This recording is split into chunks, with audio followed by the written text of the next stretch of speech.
Hey, good morning, World of Tanks. It's Guido coming at you with a Tactics Talk and a tank review of the brand new British Tier 8 Premium TD, the Turtle Mark 1. You can see it right here in my garage. It is a casemate version of a TD, new premium. Pretty interesting tank, so we'll get into it on the review. We'll do an overview. We'll have a tech tree, take a look at the tech tree comparison.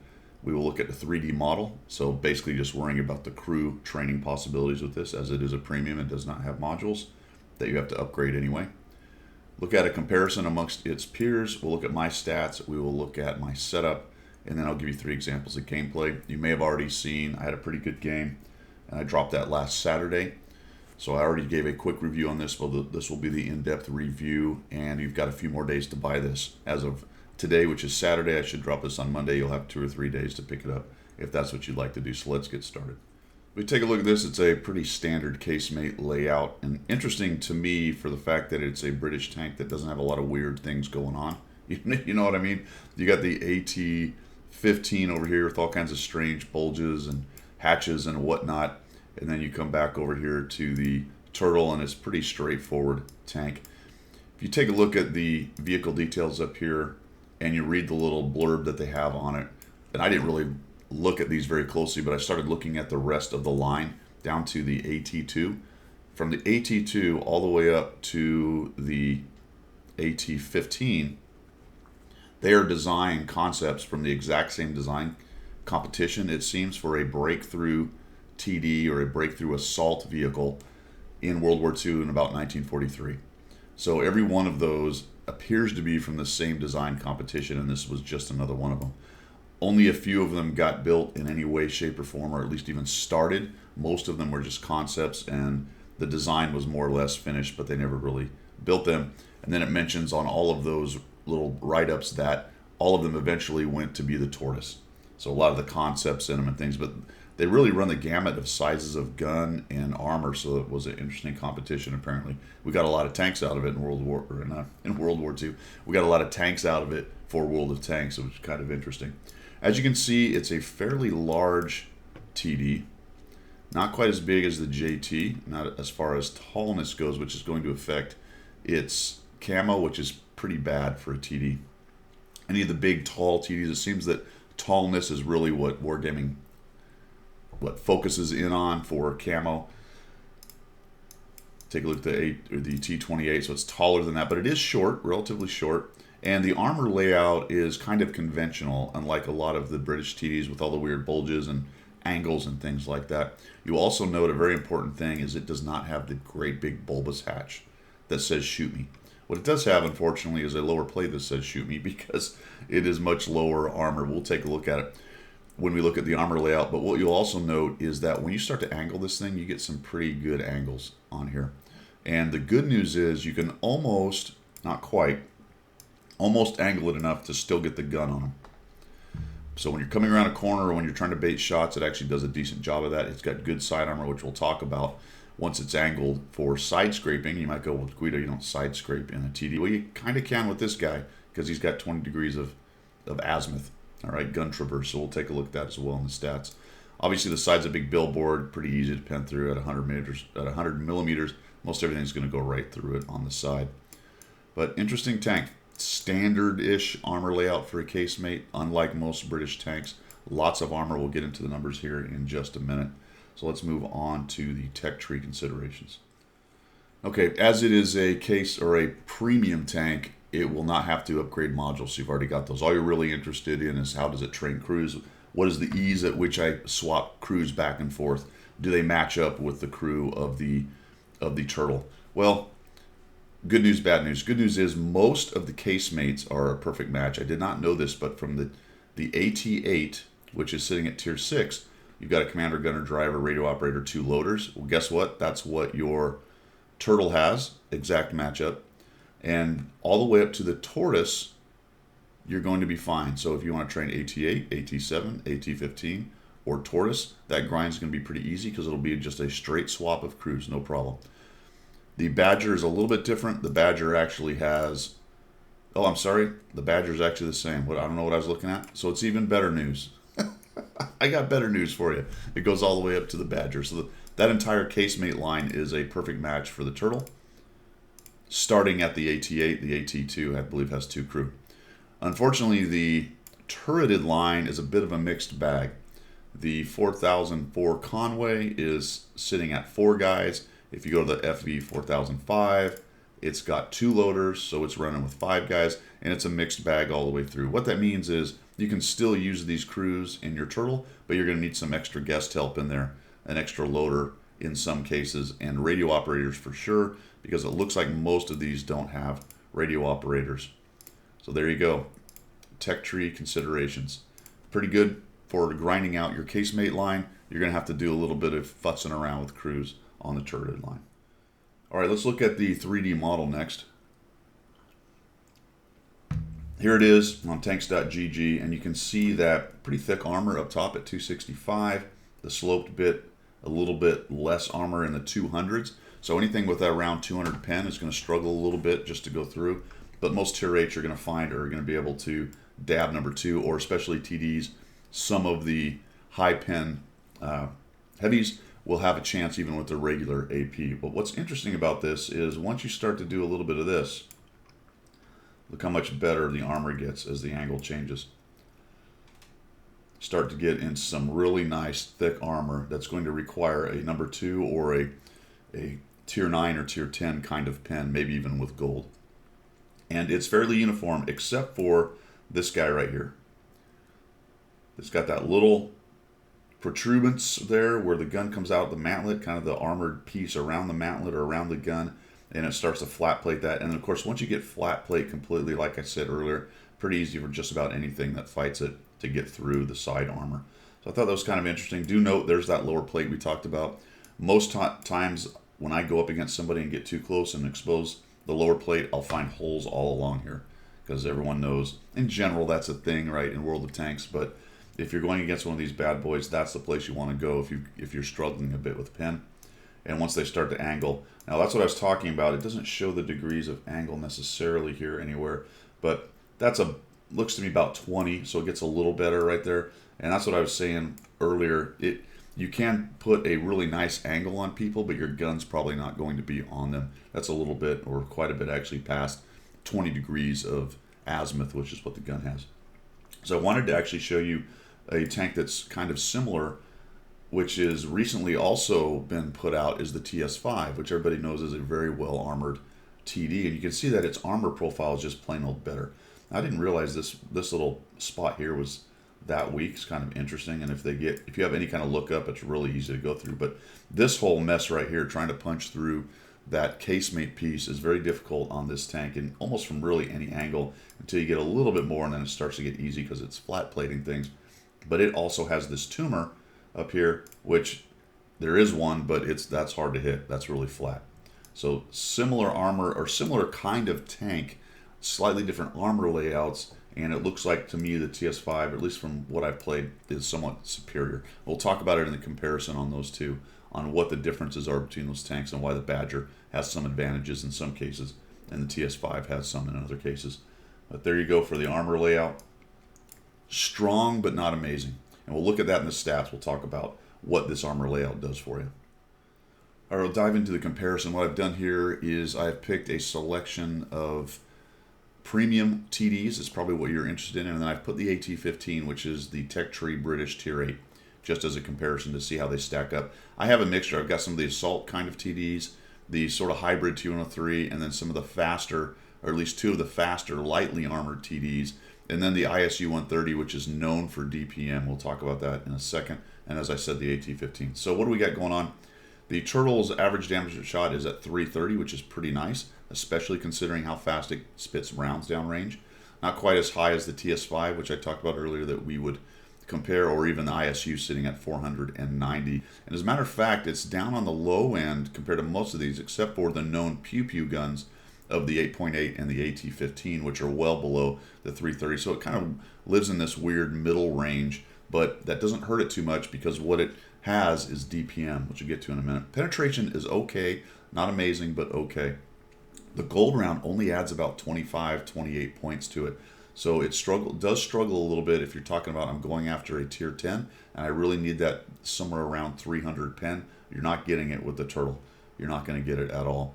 And all these others, or a good number of these others, have great standard pen, much higher than the average penetration of the turtle. But it's not as bad as, say, a JT 8.8 or maybe the ISU 130, which is kind of known for DPM with low pen. Similar idea here, but the pen's not as painful as 215 on the IS-30 over there. Rate of fire is 9.2, which is right up there, not quite as fast as the Pew Pew, but really near the top. So the JT and the AT are known for spitting rounds downrange really fast, but they're sitting there with that 230, 240 alpha kind of idea.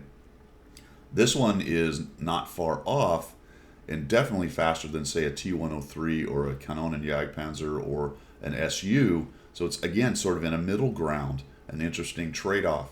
Typically the heavily armored small gun guys are known for DPM with not great pen, and the faster, lighter armed glass cannon guys are known for high pen but not great DPM.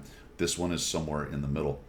Reload time is pretty good at 6.52. Remember that this is all set up with 100% cruise, no equipment. With my crew, which was okay, not great, and equipment and running some directives, I could get this down to sub 6 and in the 5s, and that's really pretty fast.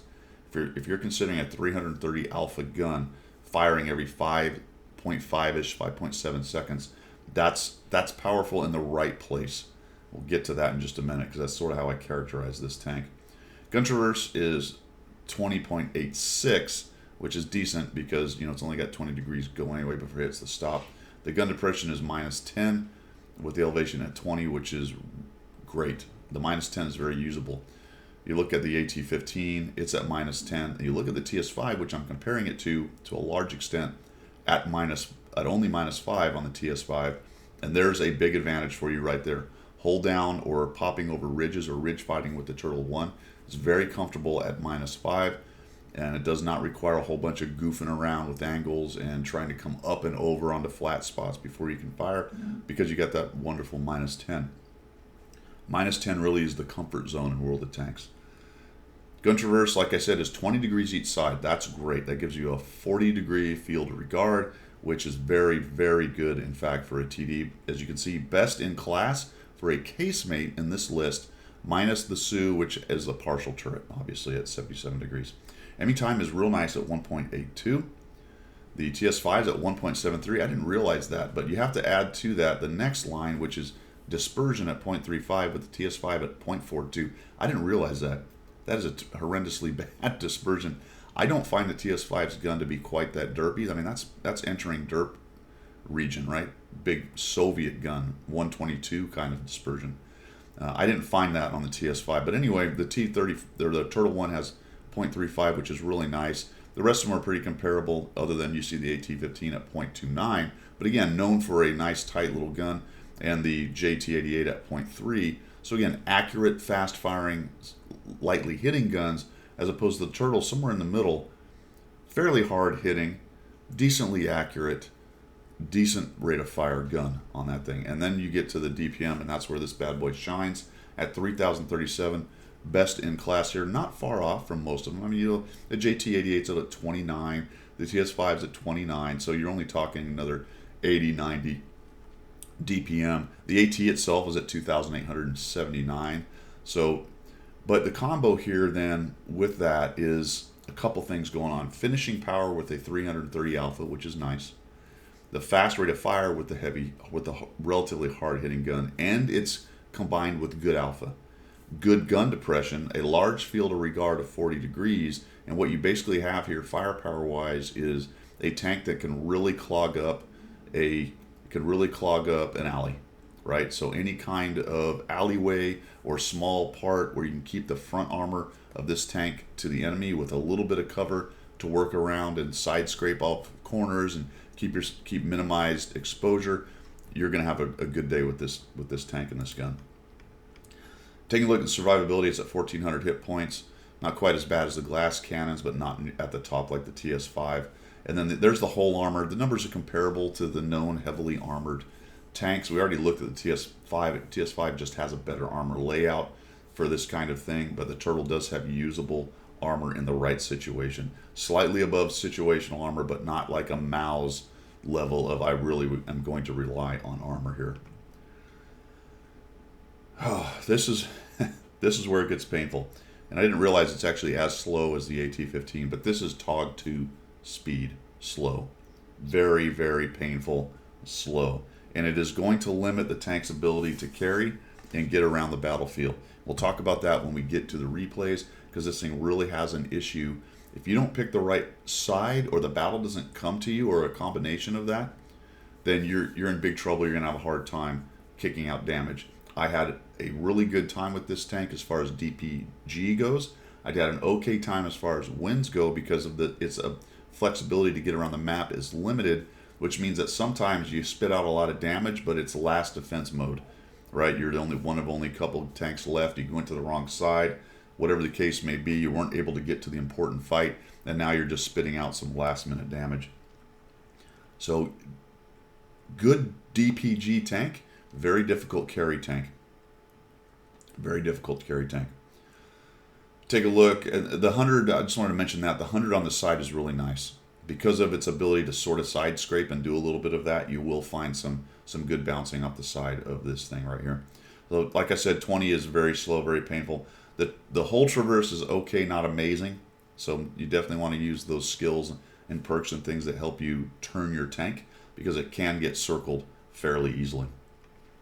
Concealment is relatively atrocious for a TD at 13.28. That is not very good. You can see the TS5 being a little bit lower profile has a little bit better.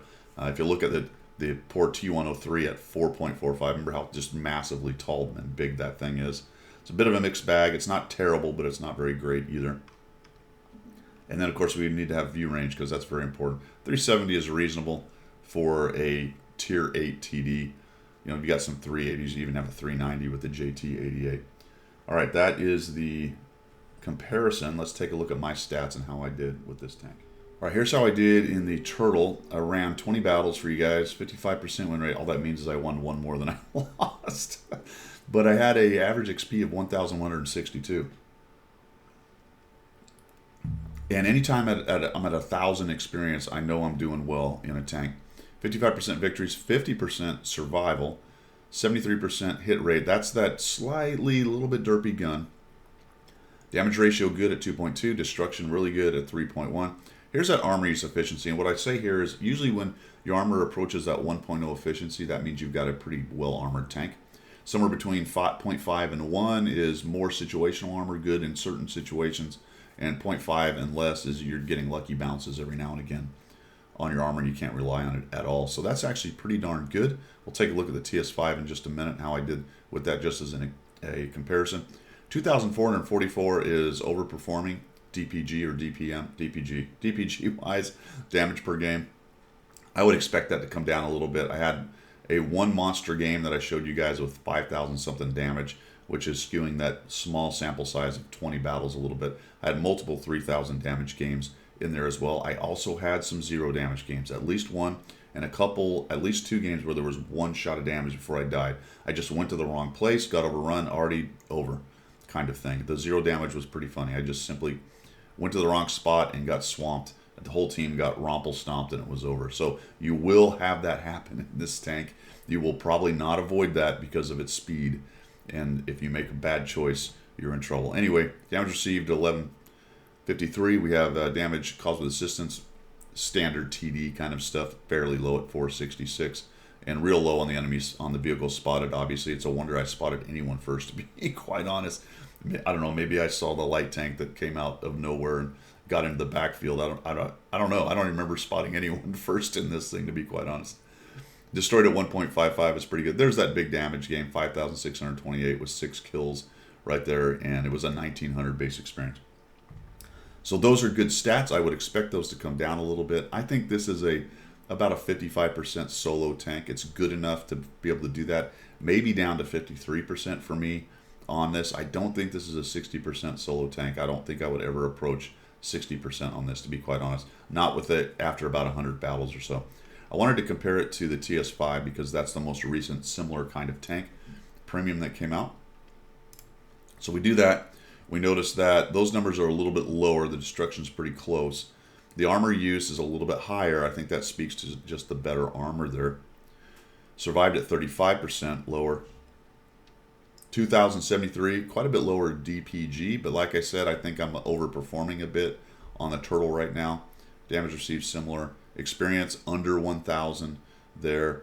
And where's that armor use efficiency? There it is, 1.05. Now, before we go here and move on, this is really interesting. Actually, I forgot about it until just now. Take a look at the AT-15, which I've played 132 times. 57% win rate and 1,000 experience, so I'm doing pretty good in this. This blew me away. Look at this thing's armor use efficiency. So I said, well, maybe the armor on the turtle's more usable than the AT-15. I don't know. However, these games were a long time ago. We're talking 3 or 4 years. So I don't know how the AT-15 would hold up if I sat down now and did 20 battles. Would I get a 2.32 armor use efficiency? I don't think so. But I thought that was pretty funny. I don't know if I have any that high. That's pretty amazing. All right, let's move on to my setup. So like I said earlier, the crew is okay but not amazing. You can see that they're 2 skill. One guy's got working on his 3rd. I don't even have Brothers in Arms set up on these guys yet because I'm waiting to get the 2nd skill before I mess around with that. So it's a bit of a grab bag. I grabbed these guys from several different tanks. What are they actually? They're my Tortoise crew. All right, so it is my Tortoise crew, which I put together with a grab bag of guys several months ago. So there you have it, crew not amazing. Don't worry about modules. It's premium tank. You've got all the modules you need. I am running vents. I am running a rammer. Rammer mandatory. I think vents are mandatory in my opinion.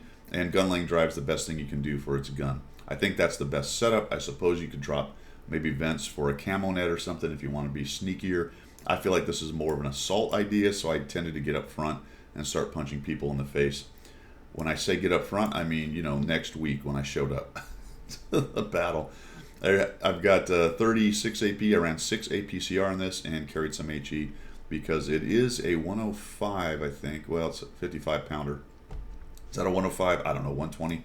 Whatever it is, I can't do that math. But the HE seemed reasonable if we go over here and look at the pen.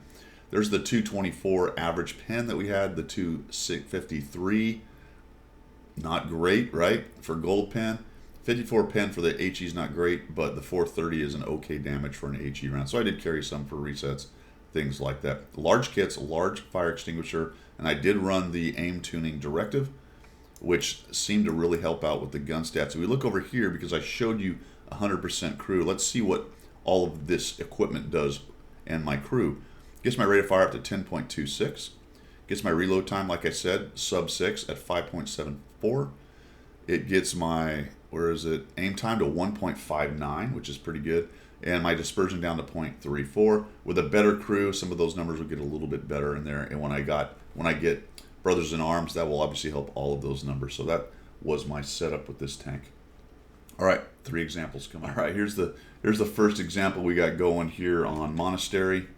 Abbey, whatever it is, I think it's called Monastery in the files. But anyway, we got Abbey spawned into the north, regular battle, and I'm headed down here in the south. And I started it here because I wanted to show you the Object 252 is absolutely sprinting away from me. I started moving early. I was actually one of the first ones to start moving. Why am I always the first one to start moving? What's everybody doing? Anyway, he went blitzing by me, and now he's up there fighting. You can see how long it takes. It is almost a minute and a half. It's more than a minute and a half into the battle, and I really haven't gone that far to try to get to the battle. This is a fairly tight map anyway, so you can see that. Look, the fight is on, and I am not there yet. It's just something you're going to have to deal with on this tank, but I'm going to take the assault mentality. The enemy team has made a mistake, especially the T-54 Mod 1. Unknown why he's in there. How the 252U has not absolutely murdered him yet, I don't know, but I'll get in here. Now I'm going to start dropping dimes on these guys. There's one. I just move a little bit, stop because I'm near a reload. I get artied. That's fantastic. Why wouldn't I? And we just roll over this guy. Now it's a 252 and a TD noted, and he wasn't shooting at me. There's that gun. I 0.35 surprised me. I just felt like it was much better than that. Obviously, with my setup, it's set up a little bit better.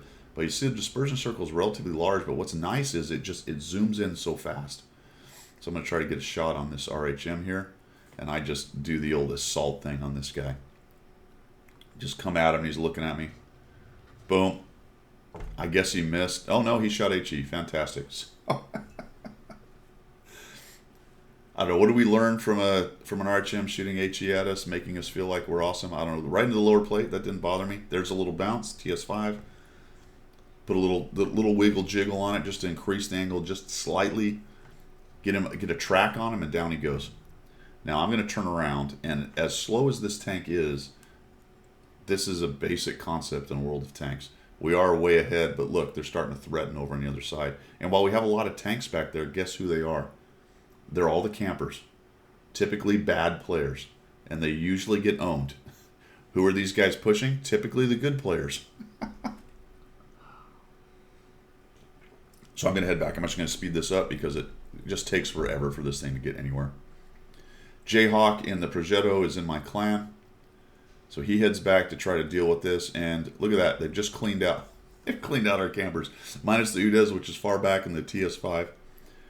Now it looks like they've got it doped. So I'm actually going to speed this up even more. I'm going to head back.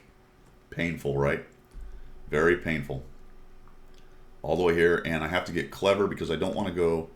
Based on this thing's speed, I do not want to go trundling all the way around here. But look, that fight is mature, and all of a sudden, holy cow, I wish I was over there, but hard to do it. That was a bit dangerous. I'm really surprised I didn't take any damage diving off that thing, to be quite honest. We'll speed this up again. Find my way. I don't know if you knew how to pick your way through that, but you can do it. There are some very deep spots, so be very careful right there. And now I'm just going to trundle through here. They cleaned up the edge. That was helpful because when I started coming up here, I was thinking, I don't really know how I'm going to approach this because my right side over there was still being fought for with the Scorpion, but then they won, so that's good. And look at this. The enemy team has really evened this thing up. We're 11 and 9. 11 to 9. Now, the Hawk is a problem. All of a sudden, he hits me. Holy cow. There he is. And here's that relatively painful traverse. Oof, oof, oof. I get a bounce. I got spun around just enough. And I see the TS5 coming in. The T28 hits me in the back, but manages just to crit me. That was very good. And now I'm just trying to, holy cow, I don't know what to do. I got to turn back around and try to put a better armor profile to this T28. And the Hawk's going to have to be dealt with by the Progetto, hopefully. There's the artillery. And that will come across here. And again, just the slowness of this tank is kind of painful. I'll speed this up a little bit. Here we go, here we go. Oh, now there's a Progetto on my side. Holy cow. Sorry, not a Progetto, but a Scorpion. I need to move forward so that I don't allow that T28 to have easy shots on me.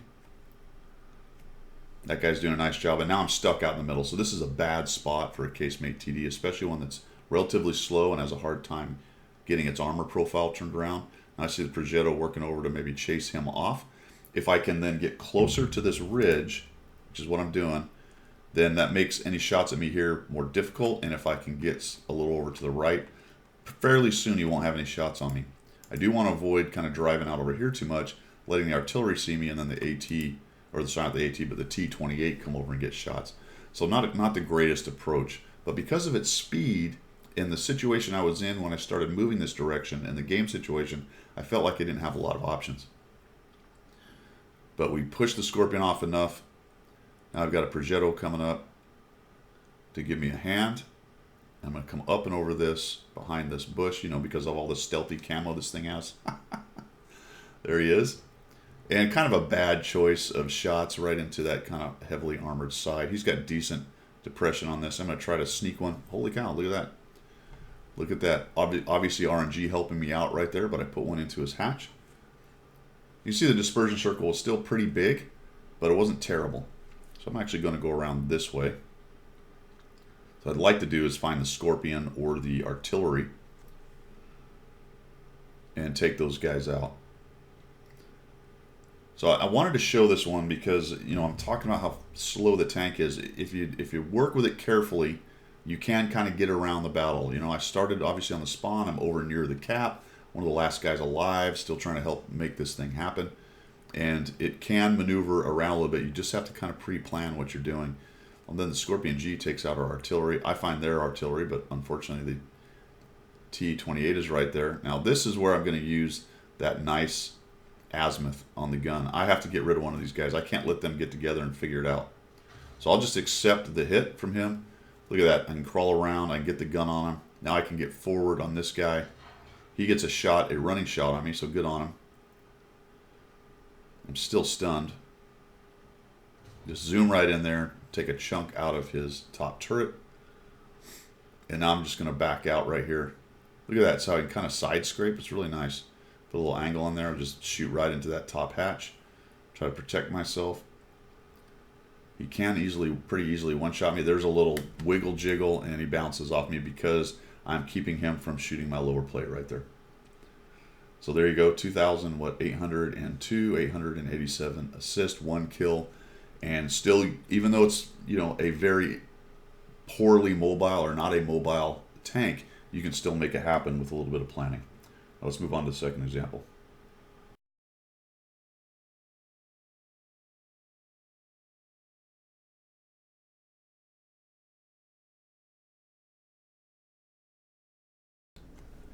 Okay, in our second example, I have a top tier battle, and this is kind of where, you know, I've been struggling a little bit with this because the first about 5 games, I had games like this where I was top tier, or games like the last one where I was just tier 8 in an all tier 8 battle, and I started to feel like it was a little bit broken. But it is a bit situational, and because of its speed, I did later on find myself in really bad positions with it. It is a beast when it's allowed to do what it does well. So we'll just come in here. I'll kind of no respect the IS-3. I figure I can keep my lower plate hidden. The upper plate is going to be good. Notice how I had a pretty decent angle on him right there, and I'm using that little V. All right, fine, that's a situational spot. So let's see how we do with the rest of this as an assault TD. And I'm just going to kind of trundle on in here. I initially thought I might want to just go around that corner and start beating guys in the face, but they did own a good portion of this area up here with a T69 and some TDs, especially that relatively fast-firing 101. So I did not really want to do that, but I did see the IS-3 being a bit foolish here. I'll bounce that. Didn't quite have time to get in there, but I bounce, he bounce. I bounce, he bounce. Can't quite see. No, see how I can kind of use that corner really nicely angled and still have the gun azimuth to get around. Now I see the Black Prince coming, and this is what I was worried about. The guy right there dying and then having guys come around that corner from multiple angles. So now I'm just going to back behind here as soon as I can get him from stopping me there. And we'll wait. We'll wait for that guy to come in here. And then I turn around and I say, oh, well, what's that 3002 doing? All right, for now he's fine. But I am mindful of that. There are people behind us. For now, the Tiger is sort of taking him on. So we'll just wait for this to develop a bit.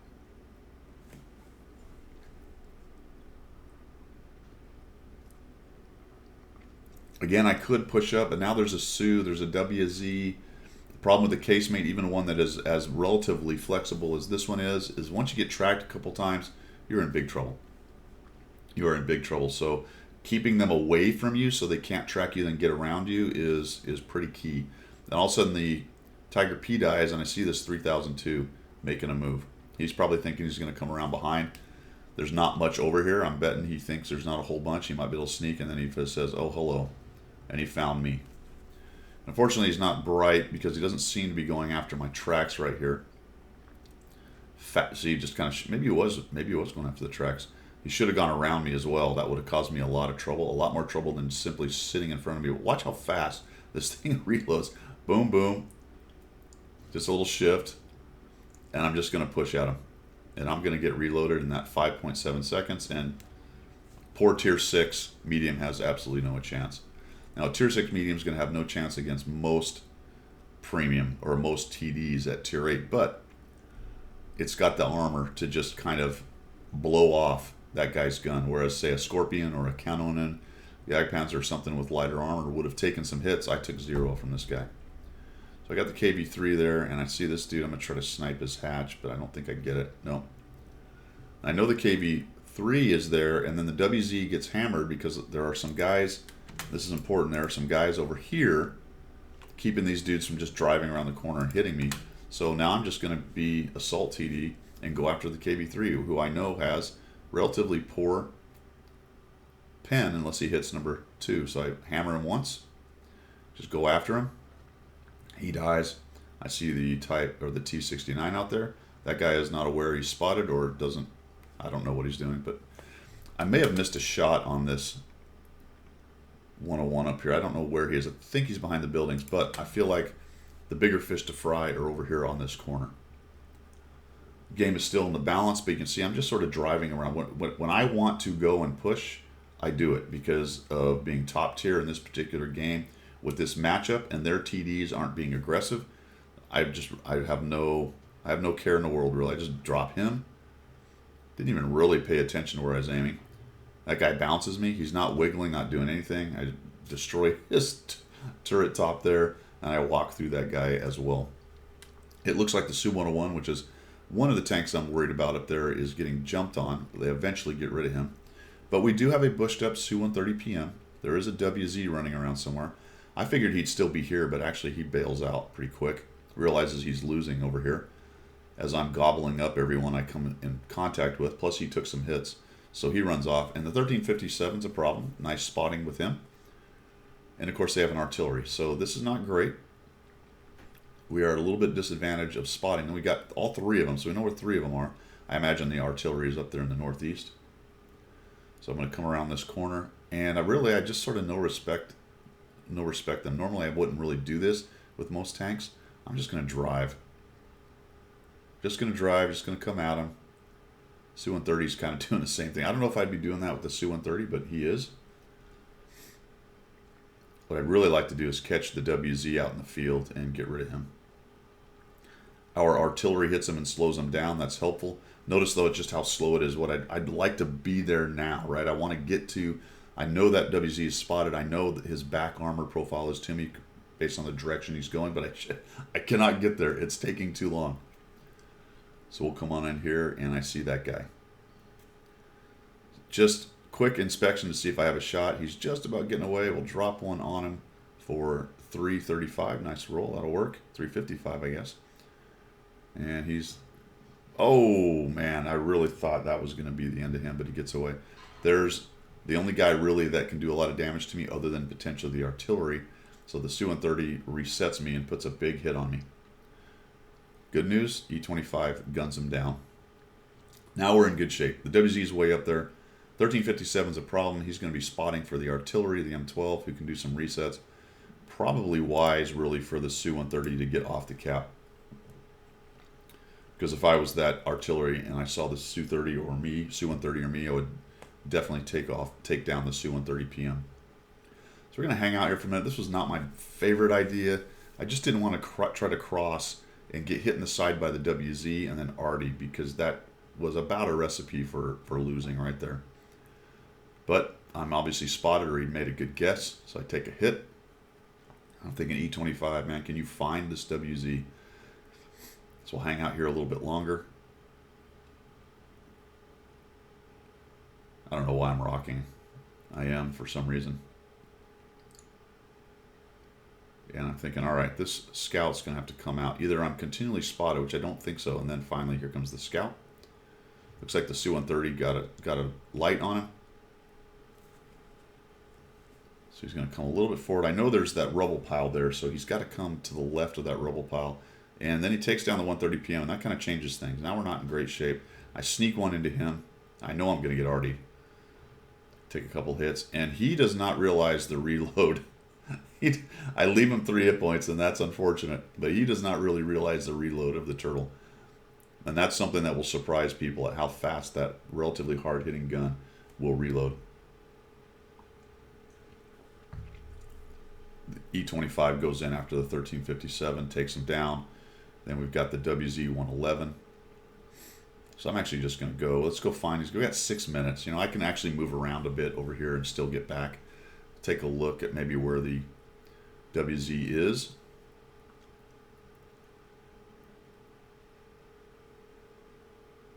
A little bit indecisive here. I think I would have liked to have just gone across the field. The E25's posted up there, and now I'm just going to go. Oh, never mind. I'm not going to go. I forgot. I get into the bush. Like I said, we got 6 minutes. We got all kinds of time. There he is. Finally find him. E25 sees him. Comes around there. Then I see the E25 go, and I figure, all right, we're going to get this guy. The artillery, there he is. If he wants to spot himself, look, he's all the way over there. Oh, that's right. Forgot about this. He actually goes after the artillery. See the artillery just still firing in that corner? Let's just speed this thing up. I think there's not much to do. There we go. The E25 kills the WZ.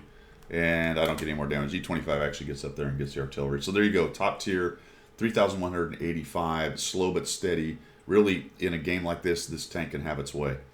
But I wasn't really challenged, was I? I wasn't swarmed. I didn't have multiple enemies coming at me at one time. I was able to keep everything in front of me. It's a city map. I was relatively safe from artillery, hiding behind buildings. And I was able to just kind of machine gun down and gobble up all the guys in front of me. So this is definitely a case where this tank is very, very strong. All right. So I wouldn't, but I'm not going to call it overpowered. It's just in the right position at the right time. It really does. You know, it's one of those things. When it works, which is kind of a silly thing to say, but this tank really exemplifies that to a large extent. All right, let's take a look at a game war on bottom tier.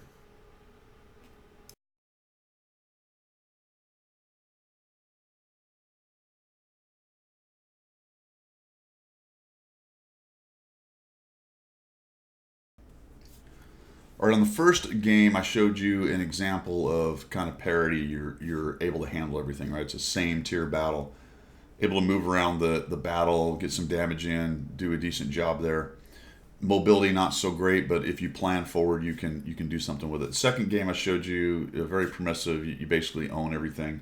But a tank like this with the armor profile and the DPM that it has, it can do that kind of thing as a top dog. I mean, imagine I'd have been in a Scorpion or a Su-130 PM on that Himmelsdorf game. I'd have had to play that completely different.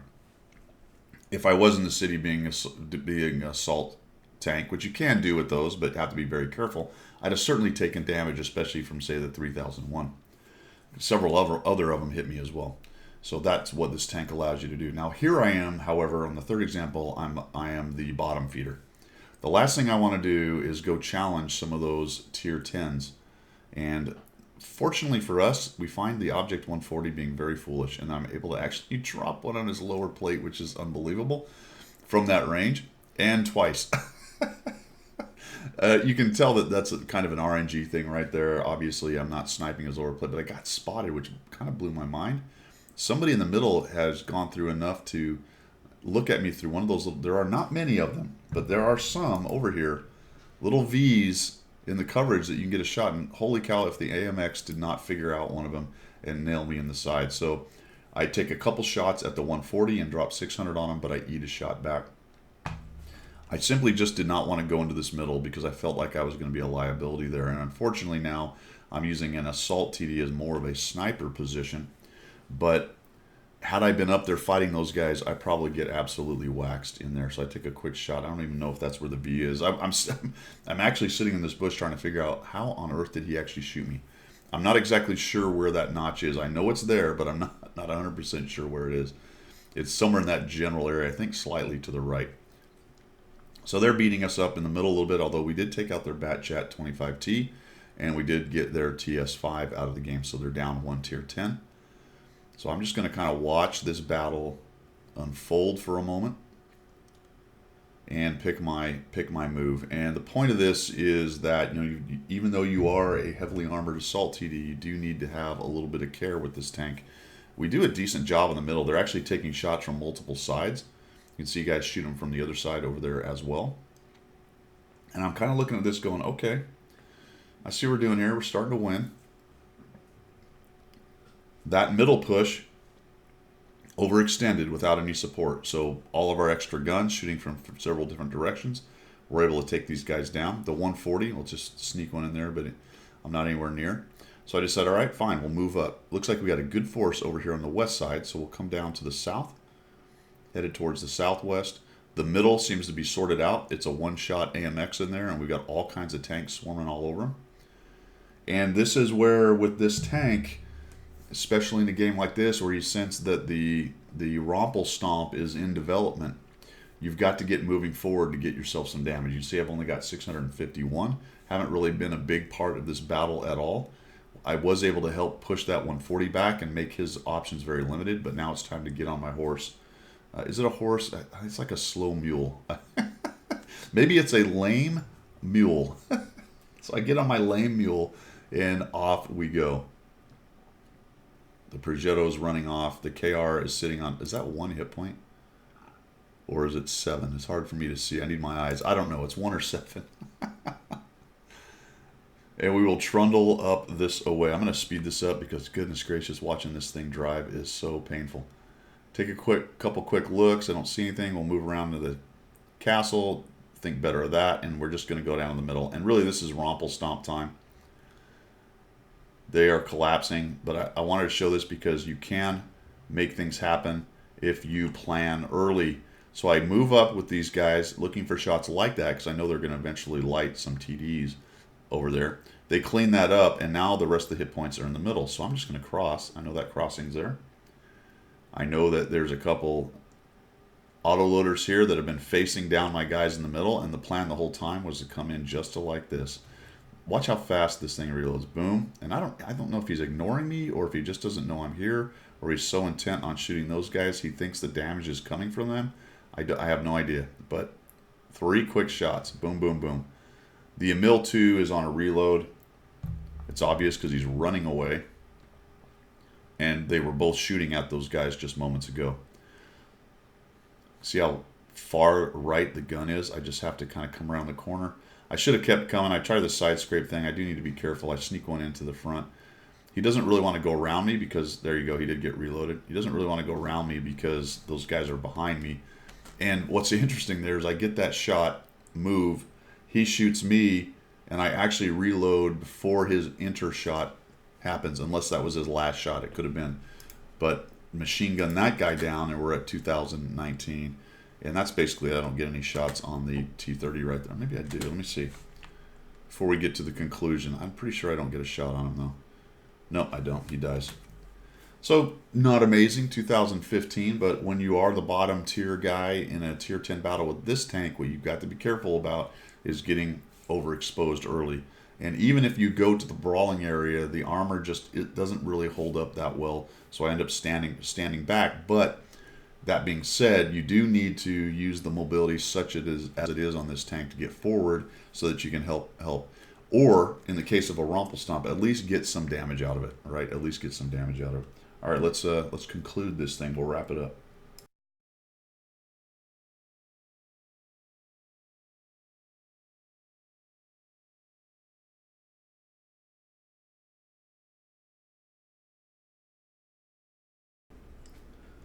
Well, all right, that is it for the Turtle Mark 1 British Premium Tier 8 Casemate TD.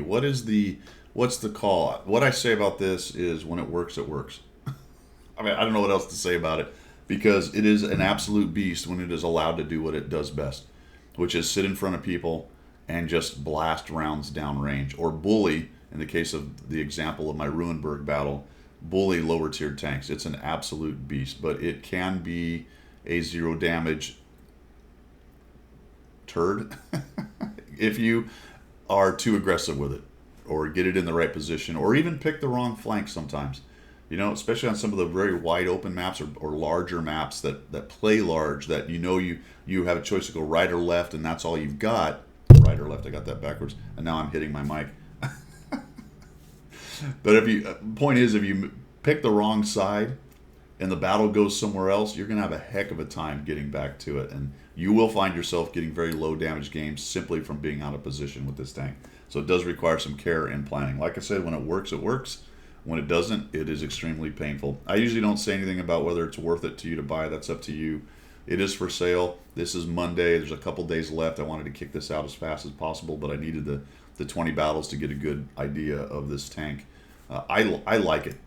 I like it. I wouldn't play it all the time, but I do like it quite a bit. It is a fun tank. I do enjoy the more aggressive in-your-face style. This does allow you to do that in certain situations, so for me that is pretty fun. It does have a more comfortable gun handling and layout scheme than TS5, but it fights a lot like the TS5. All right, guys, that's all I've got. Thanks for tuning in. I do appreciate it, and we will see you.